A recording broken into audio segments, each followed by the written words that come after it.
Christopher Nolan has explored different genres in his career as a filmmaker, but there's one genre he hasn't covered yet, and one unmade movie could solve this and address a big criticism Nolan has faced for years.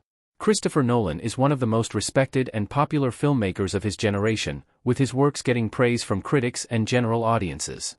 As such, there's always anticipation and speculation around his next projects, but by now, viewers know exactly what to expect from Nolan's movies. Nolan often explores the concepts of time, memory, and personal identity in his works, and most of his movies include at least one twist that completely changes what the audience thought they knew up to that point.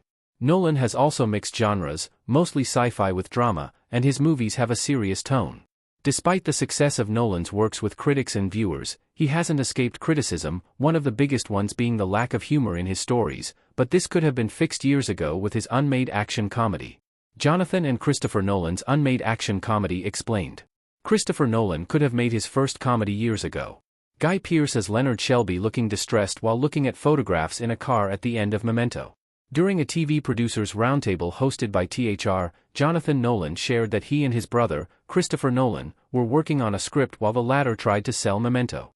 Memento is based on a short story by Jonathan Nolan, and it's told in a non-linear narrative, presented as two different sequences interspersed during the movie. One is in black and white and shown chronologically, and the other is in color and shown in reverse order, all this to illustrate the protagonist's anterograde amnesia.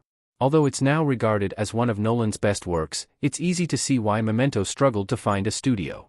While Memento waited for a chance, Jonathan and Christopher Nolan started working on a script for an action comedy and spent 6 months on it. Jonathan Nolan calls it the one that got away, but added that they may go back to it someday.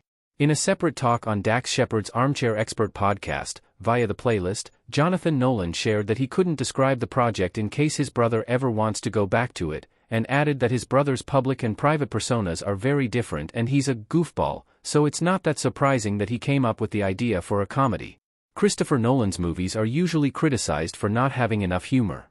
To some, Nolan's movies are too serious. Christopher Nolan has a very peculiar filmmaking style that makes his movies instantly recognizable, favoring practical effects and real filming locations over CGI and studio work, shooting on film rather than digital, and covering complex, existential, and serious themes. Because of this and more, Nolan's works tend to be a lot more serious than light or even comedic and lean a lot more on drama and suspense. The characters in Nolan's movies are often morally ambiguous, emotionally disturbed, and forced to face their fears, anxieties, and more, not leaving much room for humor. While all that and more about Nolan's movies isn't bad, nor do they take away from the quality and value of his work, many critics and viewers have found the lack of humor in his movies to be an issue. Although it's not a requirement for every movie to have hints of humor to lessen or soften its core themes and overall tone, Nolan's movies have been a common target of this specific criticism, even if they don't need to add humor. However, while these critiques are not wrong, as Nolan's movies certainly don't have much humor, though it's justified for the above-mentioned reasons, they ignore that most of his movies do have some lighter and funnier moments, though in a very Nolan way.